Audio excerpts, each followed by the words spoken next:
So now that we've designed our wireframes and we're happy with the layout and the structure of our website, then it's time to turn this design into the real thing. And in this module, we're going to be focusing on how we can recreate this design by using a lot of the features and components in Bootstrap. And through building this website, I'm going to show you all of the cool features of Bootstrap and how you can customize it and change it to your needs. So in the coming lessons, we're going to be recreating this entire page and its design using Bootstrap. So the first thing I want to tackle is this navigation bar up here. So I want to put in a nav bar at the top where we have links to the different sections of our website.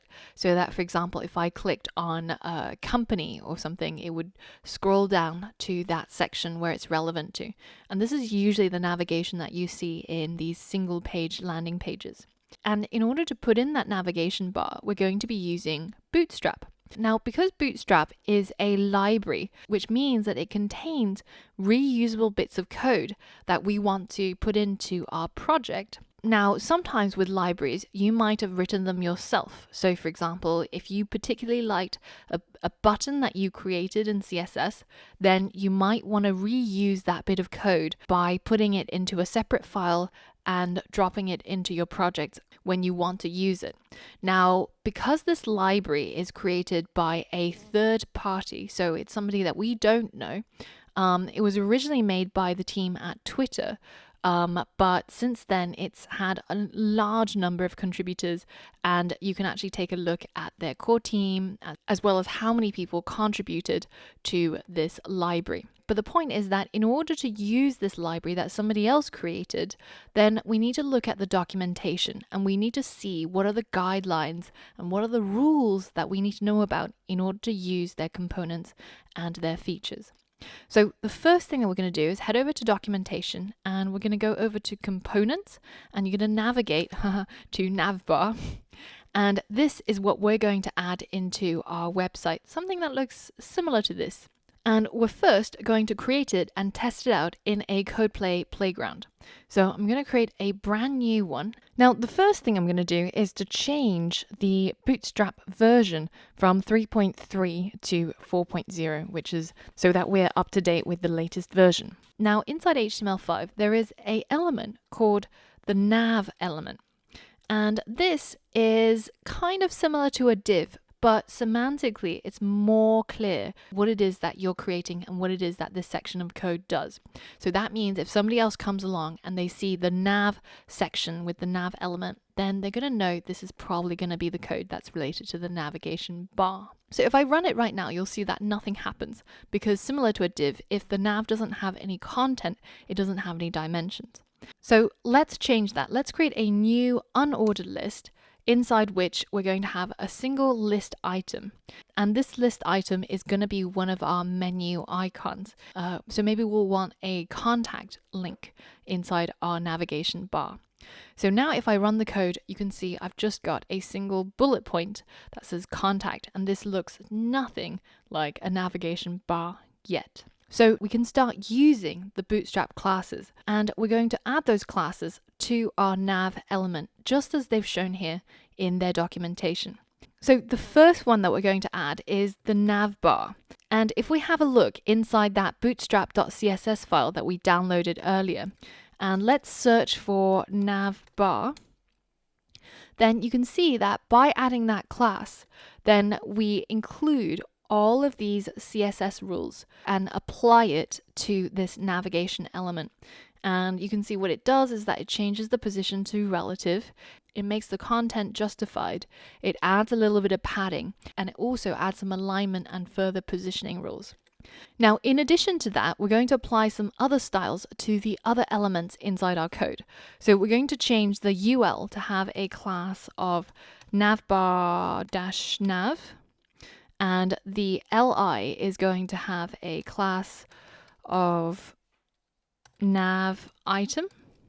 And you can see that this is all from the documentation here, where you can see that UL has that class navbar nav, and the li has the class nav item. And you can also check over here in the actual source code to see what applying each of these styles actually does. And now that we've done that, let's go ahead and hit run, and we can see that we've now got a completely different style based on those 3 different classes that we just added. Now, the text in our nav bar is probably going to be a link, right? We want to be able to click on it and to scroll to a particular section in our website. For example, contact, maybe we'll go down to the bottom where we've got icons for Twitter, Facebook, email, etc.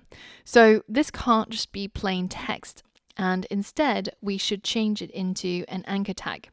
So let's create an anchor tag that has the class of nav link, and this will make our text look more like a link so that when I hover over it, it changes color, etc. So we've got the class and we need an href for this to be a valid anchor tag, and I'm just going to leave that empty. And finally, I'm just going to close off the tag and add a link text called contact. And now if I run the code, you'll see that Bootstrap has styled this completely differently, and that when I hover over it, it appears as a link by changing the color and also showing that little pointer. So we've managed to create a very simple navigation bar just by adding a few classes and following the structure that Bootstrap wants us to use. So let's go ahead and add a few more links. So I'm just going to copy these link items and paste 2 more in here. So let's say that the second one is pricing, and the third link in our menu is just download. And now let's run our code, and you can see that the strange thing is that it's made our navigation bar vertical. So each navigation item is vertically stacked on top of each other. Now, that's not really what I designed it to be. I wanted it to be horizontal like this, and also like this. So in order to do that, we need a class called navbarExpand. And this will expand the navigation items depending on how large the screen is. So let me show you that by adding the code. So we're going to add navbarExpand, and we're going to say large. So when I run this code, you'll see that in the current viewport, which is kind of the desktop size, so laptop or desktop, where you've got quite a lot of width, you can see that all the links are horizontally displayed next to each other. Now, when I go into a smaller size, say on iPad or on iPhone, then it stacks vertically so that it uses more of the real estate and it's easier to see. Now, as they specify here, you can change that, whether if it's large or medium or small, to specify at which point it should go into the vertical. So for example, if I change this to medium and I run, now you can see that on a desktop, on a laptop size, it is horizontal. Tablet size, it's still horizontal, but smartphone size, it goes into vertical. So you can change that by just changing the keyword here. So in my case, I'm going to stick to large because we're going to add a drop-down menu a little bit later on. Now, the next thing I want to show you is that our navbar is not very obvious at the moment. It just looks like I've got 3 links. I don't actually see any sort of bar. Well, you can add the style of the navbar to make it look something like this by simply adding a background. And we're going to use background light here. So let's add a background light class and hit run. And you can see now our navbar has this light background, and it shows more clearly where the navbar is and where the rest of the content is. Now, in addition to that, you can change the actual style of the navbar so that it's not blue, and we can change the navbar to have a light style. Hit run, and you can see that this looks more similar to this because we're using the navbar light style of navbars as they showed in the documentation. Now, Bootstrap by default has a number of colors, and you can see it most obviously if you go into the buttons documentation, and they show you all the names of the colors. So you've got primary, which is blue, and that kind of comes from the Twitter days where their primary color was always light blue color. Secondary is gray, success, danger, warning, info, light. So we can use any of these colors just by using those words. So for example, if I wanted the background to be red, then I can say background danger, hit run. You can see it turns red. Or if I wanted it to be yellow, then I can say background warning, hit run, and I can change them to all of these colors that you see here just by using their names. Now, in our case, I want to use a navbar dark, and I want to change the background to dark as well. Now let's hit run, and you can see we've got this black background with a white-ish navbar. So that style comes from these two classes. Now, what if, like over here, I want to have a brand, say the name of my company or the logo? How can I implement that? Well, we can read through the documentation, and you'll see that all we need to do is add a class called navbar brand. And it tells you that it can be applied to most elements, but an anchor tag is the best thing to apply it to. So let's go ahead and do exactly that.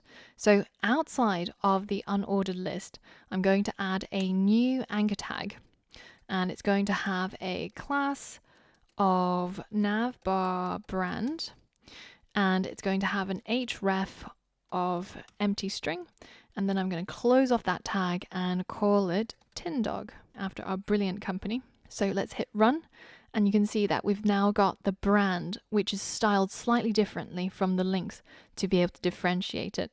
And that and all of this styling and all of these components comes free from Bootstrap just by adding these classes in. So I hope you're getting the hang of this. So now that I've got all the items on my navbar, but if we take a look at our design, we wanted the brand to be on the left and we wanted all the links to be on the right. So there's a little bit of space between them. But in our case, they're all kind of huddled together and that doesn't look very nice. So how can we shift all of these links over to the right? Well, let's identify the container that holds all of these links. And it shouldn't be hard to see that that would be the unordered list. So that separates this group from the anchor tag, which is our navbar brand. Now, in order to move this unordered list over to the right, all we need to do, again, is to just add another class. And we're not going to need to write any CSS of our own to style this navbar. So what I want there to be a margin between these sets of links and our brand. So Bootstrap has a nice class called margin left ml-auto.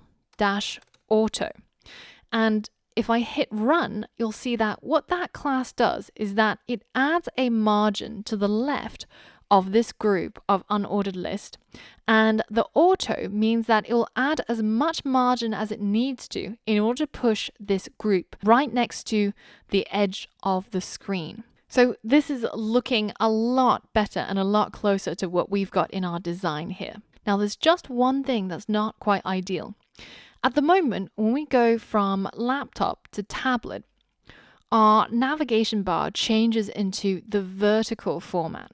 Now, wouldn't it be so much better if when it gets too small to show all of these three links, to simply have a drop-down menu where we can see all of these links rather than have them take up so much space in the navigation bar? Well, how would we do that? Let's take a look at the documentation on Bootstrap. So we can scroll or simply select the toggler. Now, what the toggler does is that if you watch as I reduce the size of this navigation bar, then you'll see that eventually it gets to a size where it's so small that it can't actually fit all of these links in the same line. Now, you could either make the text smaller or make it vertically stacked on top of each other as we've got at the moment. Or the more intelligent way is having this button show up, which is called a hamburger menu because it looks, or somebody once thought it looks like a hamburger. Personally, being a hamburger connoisseur, I think it looks nothing like a hamburger. There's only so many fights you can fight. So let's go ahead and click on that. And you can see it creates this drop-down menu where we can now view all of those links that are hidden. And this makes the design really, really clean and also makes the best use of the size of the screen. Because on a mobile phone, you probably don't want a bunch of tiny links bunched up in the same line. It'll be really, really hard to read. And instead, you want to have this nice drop-down menu. So how can we implement this in our code? Well, let's see what they did. they added a button which is going to act as that hamburger menu button.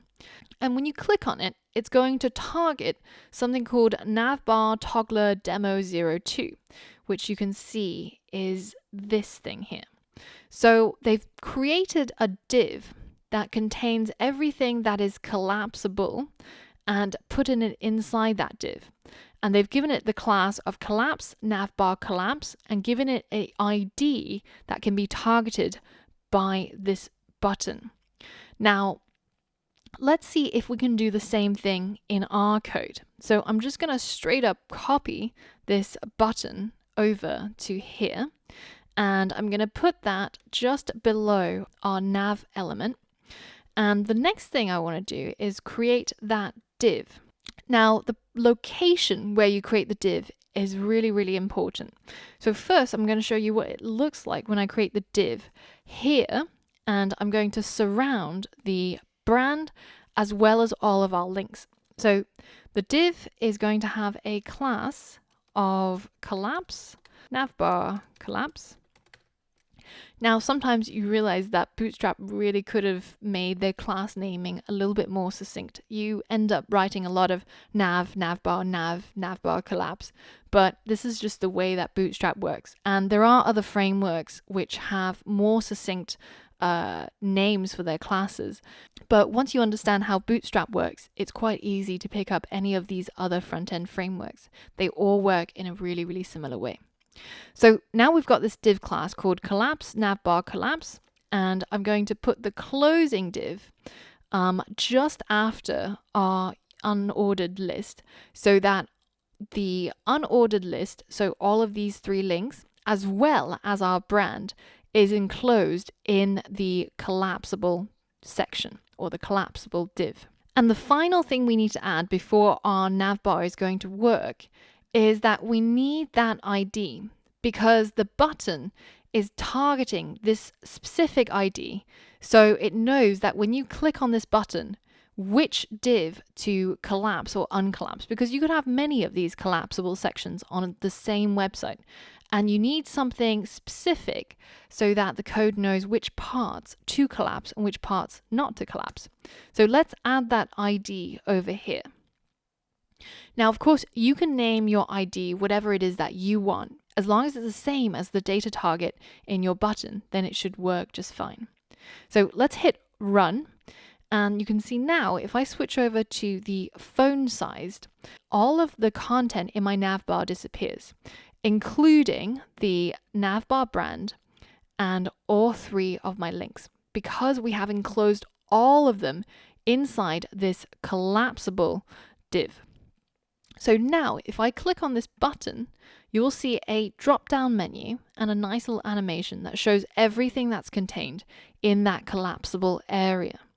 So in my case, I would actually rather like my brand to still show up when it is in the mobile size. So I'm going to take out my navbar brand, or rather this anchor tag. So I'm going to cut. So it matters a great deal where you place that navbar brand, because if you paste it below the button that is our toggle button, then when you hit run, you'll see that the brand appears on the right and the toggle appears on the left. Now, if you place this anchor tag for your brand above the button, however, then you hit run and their positions get swapped. So the first thing that gets rendered is the navbar brand, then we render the button. So this is something to be aware of. And in our case, we actually want the brand to be on the left and the menu icons to be on the right. So this is the format that we're looking for. So now we've got this brilliant navbar where it expands to have all the links on the right when it's in a large display, so a laptop or a desktop.